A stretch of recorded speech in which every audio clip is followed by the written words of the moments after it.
Shri M P Rajesh, താങ്കൾ ഇന്ന് പറഞ്ഞു, അല്ലെങ്കിൽ ഇന്ന് ആവർത്തിച്ചു, റെയിൽവേയുടെ ഭാഗത്തുനിന്നുണ്ടായ അനാസ്ഥ, ഒപ്പം ഈ ദുരന്തമെങ്കിലും റെയിൽവേയുടെ കണ്ണ് തുറപ്പിക്കുമെന്ന് പ്രതീക്ഷിച്ചു, പക്ഷേ അത് ഉണ്ടാവുന്നില്ല എന്ന് പറയുന്നതിന്റെ ആധാരം എന്താണ്? ഇന്ന് റെയിൽവേ ഡിവിഷണൽ ഓഫീസർ പറയുന്നത് ഇതിന്റെ ഫർദർ ആയിട്ടുള്ള കാര്യങ്ങൾക്ക് സർക്കാരുമായും കോർപ്പറേഷനുമായും സഹകരിക്കാൻ തയ്യാറാണ് എന്നാണ്.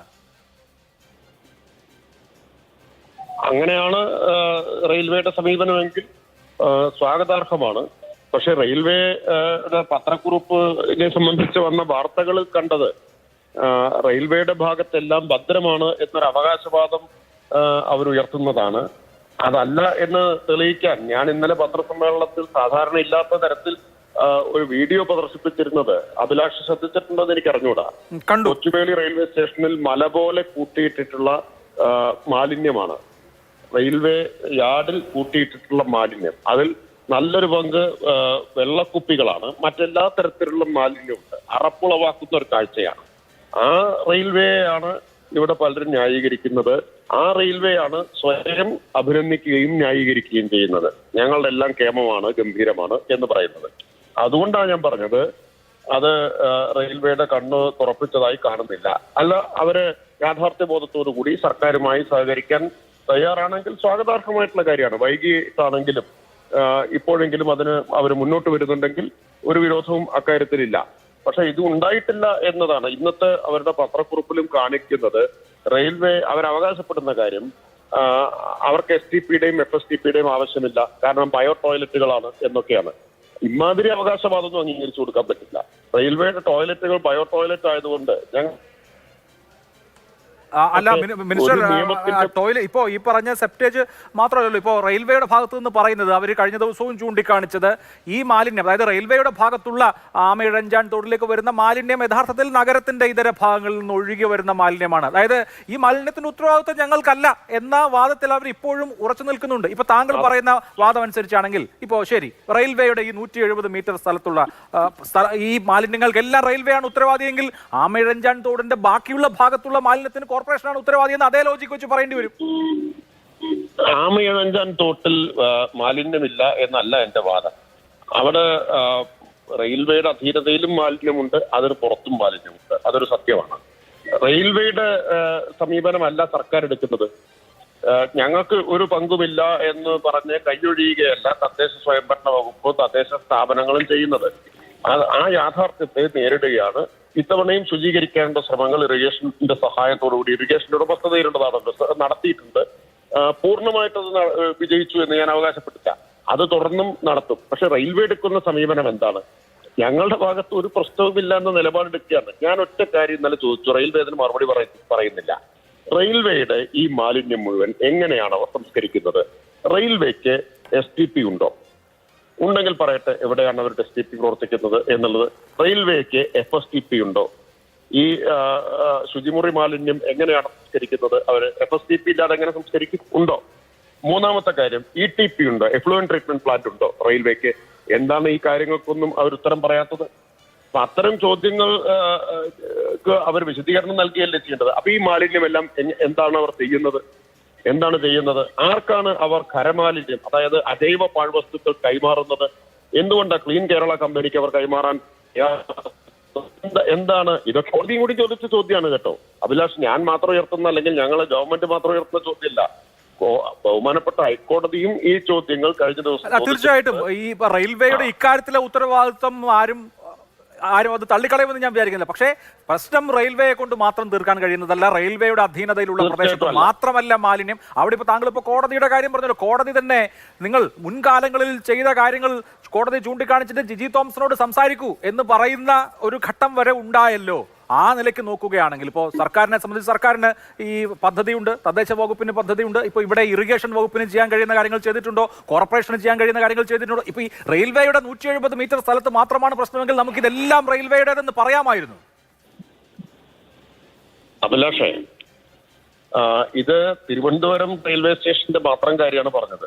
കേരളത്തിലെ എല്ലാ റെയിൽവേ സ്റ്റേഷനുകളിലും സമാനമായിട്ടുള്ള സാഹചര്യം ഉണ്ടെന്ന് ഓർക്കണം. അല്ലാതെ 120 മീറ്ററിന്റെ മാത്രമായിട്ട് വെട്ടിച്ചിരിക്കരുത്. വേലിയുടെ കാര്യം ഞാൻ പറഞ്ഞു, അഭിലാഷ് അത് കേട്ടില്ലെന്ന് തോന്നുന്നു.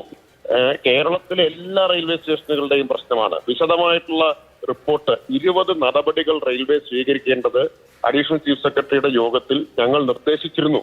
റെയിൽവേയുടെ ഭാഗത്ത് നിന്ന് സ്വീകരിക്കേണ്ട 20 ആക്ഷണബിൾ പോയിന്റ്സ് എന്തെല്ലാമാണ് എന്ന് അവർക്ക് കൊടുത്തിരുന്നു. അത് 170 മീറ്റർ ആക്കിയിട്ട് ചുരുക്കി നിങ്ങൾ റെയിൽവേയെ ന്യായീകരിക്കാനും ഒലിപ്പിക്കാനും ശ്രമിക്കരുതെന്ന് എനിക്ക് അഭ്യർത്ഥിക്കാനുള്ളത്. അവരുടെ ഉത്തരവാദിത്വം ഉറപ്പുവരുത്താനാണ് ശ്രമിക്കേണ്ടത്. പിന്നെ ഒരു കാര്യം, കേരളത്തിൽ കഴിഞ്ഞ ബ്രഹ്മപുരം തീപിടുത്തത്തിന് ശേഷം സർക്കാർ നടപ്പാക്കിയിട്ടുള്ള തീവ്രമായിട്ടുള്ള കർമ്മ പരിപാടിയുണ്ട്. അത് നല്ല മാറ്റങ്ങൾ ഉണ്ടാക്കിയിട്ടുണ്ട്. തീർച്ചയായിട്ടും നല്ല മാറ്റങ്ങൾ ഉണ്ടാക്കിയിട്ടുണ്ട്. അതിന്റെ ഉദാഹരണം എന്താണ്? അതിന്റെ ഉദാഹരണം നിങ്ങൾക്ക് കണക്കുകളിൽ കാണാം. ആ കണക്കുകൾ മുഴുവൻ ഞാനിപ്പോ ഇവിടെ ആവർത്തിക്കാൻ ആഗ്രഹിക്കുന്നില്ല. എൻഫോഴ്സ്മെന്റിന്റെ കാര്യത്തിലുണ്ട്, പരിശോധനകളുടെ കാര്യത്തിൽ, ഫൈൻ ഈടാക്കിയതിന്റെ കാര്യത്തിൽ, മിനി MCFകളുടെ എണ്ണത്തിൽ ഇരട്ടിയിലേറെ വർധനവുണ്ടായി. ഇങ്ങനെയുള്ള കണക്കുകൾ നമ്മൾ ഹരിതകർമ്മസേനയുടെ എണ്ണത്തിലും വരുമാനത്തിലും വർധനവുണ്ടായി. ഡോർ ടു ഡോർ വാതിൽപ്പടി ശേഖരണത്തിന്റെ കാര്യത്തിൽ ഗണ്യമായിട്ടുള്ള വർധനവുണ്ടായി. യൂസർ ഫീ കളക്ഷന്റെ കാര്യത്തിലുണ്ടായി. ഇതെല്ലാം ഈ കാലയളവിൽ ഉണ്ടായിട്ടുണ്ട്. ഇതെല്ലാം ഹൈക്കോടതി അക്നോളജ് ചെയ്തിട്ടുണ്ട്. ഹൈക്കോടതി എല്ലാ ആഴ്ചയിലും എന്നോണം സിറ്റിംഗ് നടത്തിക്കൊണ്ടിരിക്കുകയാണ് ബ്രഹ്മപുരത്തിന് ശേഷം. 1 ഡസനോളം സന്ദർഭങ്ങളിൽ ഹൈക്കോടതി സർക്കാർ സ്വീകരിച്ച നടപടികളിൽ തൃപ്തി രേഖപ്പെടുത്തുകയും അത് ശരിയായ ദിശയിലാണ് എന്ന് ചൂണ്ടിക്കാണിക്കുകയും ചെയ്തിട്ടുണ്ട്. അല്ലാതെ ഇവിടെ ഒന്നും നടക്കുന്നില്ല എന്ന വാദം തെറ്റാണ് എന്നാണ് അത് തെളിയിക്കുന്നത്. ഹൈക്കോടതിയുടെ ഈ കോടതിയുടെ മേൽനോട്ടത്തിൽ കൂടിയാണ് ഇക്കാര്യങ്ങൾ നടക്കുന്നതെന്ന് ഓർമ്മിക്കണം. മാധ്യമങ്ങൾ ഒരുപക്ഷെ ബ്രഹ്മപുരത്തിന് ശേഷം പിന്നീട് അത്ര ശ്രദ്ധിച്ചു കാണില്ല. പക്ഷെ കോടതി ആഴ്ചയിൽ ഒരിക്കലെന്നോളം ഇക്കാര്യങ്ങൾ നിരീക്ഷിക്കുന്നുണ്ട്, സിറ്റിംഗ് നടത്തുന്നുണ്ട് പ്രത്യേകമായിട്ട് എന്ന കാര്യം ഞാൻ ഓർമ്മിപ്പിക്കുകയാണ്. പിന്നെ മറ്റൊന്ന് എന്താണ്, മാറ്റമുണ്ടായി എന്നതിന്റെ തെളിവ് മാധ്യമങ്ങളിൽ തന്നെ വന്നിട്ടുള്ള വാർത്തകൾ, അതിന്റെ ചില തലക്കെട്ടുകളൊന്ന് പരിശോധിച്ചാൽ മതി. ഇപ്പൊ ക്ലീൻ കേരള കമ്പനി റെക്കോർഡ് സംഭരണം നടത്തിയത്, മാലിന്യം സംഭരിച്ചതിന്റെ ശേഖരിച്ചതിന്റെ കണക്കുകൾ വലിയ പ്രാധാന്യത്തോടു കൂടി മാധ്യമങ്ങൾ കൊടുത്തിട്ടുണ്ട്. കേരളത്തിൽ ഏതാണ്ട് 65 ഏക്കർ സ്ഥലം മാലിന്യ മലയായി ഉപേക്ഷിക്കപ്പെട്ട സ്ഥലം ബയോമൈനിങ്ങിലൂടെ വീണ്ടെടുത്തതും അവിടെ വൃത്തിയാക്കിയതും വലിയ വാർത്തയായിരുന്നല്ലോ. ഇപ്പതാ KSWMP പദ്ധതിയിൽ ഉൾപ്പെടുത്തി 20 സൈറ്റുകൾ അത് ക്ലിയർ ചെയ്യുന്നതിന് 100 കോടി രൂപയുടെ ടെൻഡർ കൊടുത്തു കഴിഞ്ഞു. നിർമ്മാണ പ്രവർത്തികൾ ആരംഭിച്ചു, അല്ലെങ്കിൽ നീക്കം ചെയ്യുന്ന പ്രവർത്തികൾ ആരംഭിച്ചു. 20 സൈറ്റുകൾ നീക്കം ചെയ്യുമ്പോൾ ഏതാണ്ട് 40-ലധികം 45 ഏക്കറോ മറ്റുമാണ് ഭൂമി വീണ്ടെടുക്കാൻ കഴിയുന്നത്. ഇതെല്ലാം കൂടെ നടക്കുന്നുണ്ട് എന്ന കാര്യം, നല്ല മാറ്റം ഈ ഒരു കാലയളവിൽ ഉണ്ടായിട്ടുണ്ട് എന്ന കാര്യം കൂടി ഞാൻ ഓർമ്മിപ്പിക്കുക. ശരി. അല്ല മിനിസ്റ്റർ, എന്തായാലും കോടതി ഇന്നലെ നടത്തിയിട്ടുള്ള ഏറ്റവും പ്രധാനപ്പെട്ട പരാമർശം ബ്ലെയിം ഗെയിം അല്ല ഈ സമയത്ത് ആവശ്യം, പരസ്പരം പഴിചാരിയിട്ട് കാര്യമില്ല എന്നുള്ളതാണല്ലോ. എന്തായാലും മുഖ്യമന്ത്രി യോഗം വിളിച്ചിട്ടുണ്ടല്ലോ, കോർപ്പറേഷൻ പങ്കെടുക്കും, അപ്പോൾ റെയിൽവേയും പങ്കെടുക്കും.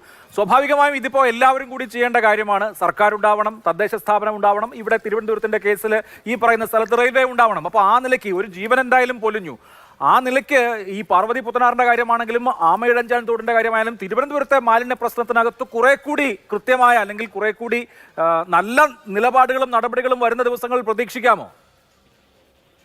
ഇവിടെ ബ്ലെയിം ഗെയിം അല്ല ഉണ്ടാവേണ്ടതെന്നുള്ളത് ശരിയാണ്. കോടതിയുടെ നിലപാട് വളരെ സഹായകരമാണ്. ഇപ്പോൾ മാത്രമല്ല, ബ്രഹ്മപുരത്തിന് ശേഷം സർക്കാരിന് വളരെ സഹായകരമായിട്ടുള്ള ഒരു ഇടപെടലാണ് ഹൈക്കോടതിയുടെ ഭാഗത്തുണ്ടായിട്ടുള്ളത്. ബ്ലെയിം ഗെയിം അല്ല വേണ്ടതെന്ന് എല്ലാവരും ഓർമ്മിക്കണം. അതെല്ലാവരും ഓർമ്മിക്കേണ്ടതാണ്. അപ്പോ സർക്കാരിന് ബ്ലെയിം ഗെയിമിലൊന്നും താല്പര്യമില്ല.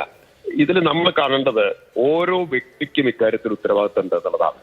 ഇപ്പോ ഇങ്ങനൊരു ദുരന്തം സംഭവിക്കുമ്പോൾ ബ്ലെയിം ഗെയിമിൽ ഏർപ്പെടുന്നതിന് പകരം ഓരോ വ്യക്തിയും മനസാക്ഷിക്കുത്ത് ഉണ്ടാവേണ്ടതാണ്. ഓരോരുത്തർക്കും കുറ്റബോധം ഉണ്ടാവേണ്ടതാണ്. കാരണം മാലിന്യം ഉണ്ടാക്കാത്തവരായിട്ട് ആരുമില്ല. സോളിഡ് വേസ്റ്റ് മാനേജ്മെന്റ് റൂൾസ് എന്ന് പറയുന്നത് എല്ലാ വ്യക്തിയും ഒരു മാലിന്യ ഉൽപാദകനാണ് എന്നതാണ്. അപ്പൊ വ്യക്തി, സമൂഹം, രാഷ്ട്രീയ പാർട്ടികൾ, സംവിധാനങ്ങൾ, തദ്ദേശ സ്ഥാപനങ്ങൾ, സർക്കാരുകൾ തുടങ്ങി മാധ്യമങ്ങൾ വരെ എല്ലാവർക്കും ഇക്കാര്യത്തിൽ ഉത്തരവാദിത്തമുണ്ട്. മറ്റേതൊരു കാര്യവും പോലെയല്ല, സർക്കാർ സംവിധാനങ്ങൾക്ക് മാത്രം പൂർണ്ണമായി പരിഹരിക്കാൻ, ശാശ്വതമായി പരിഹരിക്കാൻ പറ്റില്ല. കാരണം ഏറ്റവും പ്രധാനമായിട്ട് മാറേണ്ടത് മനോഭാവമാണ്. മനുഷ്യരുടെ മനോഭാവം മാറുക എന്നത് പ്രധാനമാണ്. മാലിന്യം അലക്ഷ്യമായിട്ട് വലിച്ചെറിയുക, എന്തെല്ലാം സംവിധാനങ്ങൾ ഒരുക്കിയാലും വേസ്റ്റ് ബിൻ കൊണ്ടുപോയി വെച്ചാൽ പോലും അത് വലിച്ചെറിയുക എന്നൊരു പ്രവണതയുണ്ട്. ഹരിതകർമ്മസേനയ്ക്ക് യൂസർ ഫീ കൊടുക്കരുത് എന്ന് ക്യാമ്പയിൻ നടത്തുമ്പോൾ ലക്ഷക്കണക്കിനാണ് അതിന് റീച്ച് വരുന്നത്. 10,000-കണക്കിന് ആളുകൾ അതിന് ലൈക്ക് ചെയ്യുന്നു എന്ന സ്ഥിതി വരുന്നത് ഒരു മനോഭാവത്തെയാണ് കാണിക്കുന്നത്. ഈ പാവപ്പെട്ട ഹരിതകർമ്മസേനക്കാരെ പിടിച്ചുപറിക്കാരായിട്ടൊക്കെ ചിത്രീകരിക്കുന്ന മനോഭാവം മാറണം. ആ മനോഭാവം മാറ്റാനുള്ള പ്രവർത്തനങ്ങളാണ് സർക്കാർ നടത്തുന്നത്. അതോടൊപ്പം നിയമം കർക്കശമായിട്ട് നടപ്പാക്കാനും അതുണ്ടാവുമ്പോൾ മാറ്റം വരും. തിരുവനന്തപുരത്തും വരും, എല്ലായിടത്തും വരും. മാറ്റം വന്നുകൊണ്ടിരിക്കുകയുമാണ്. ശരി, ഓക്കെ. നന്ദി മിനിസ്റ്റർ, യാത്രക്കിടയിലും സംസാരിച്ചത്.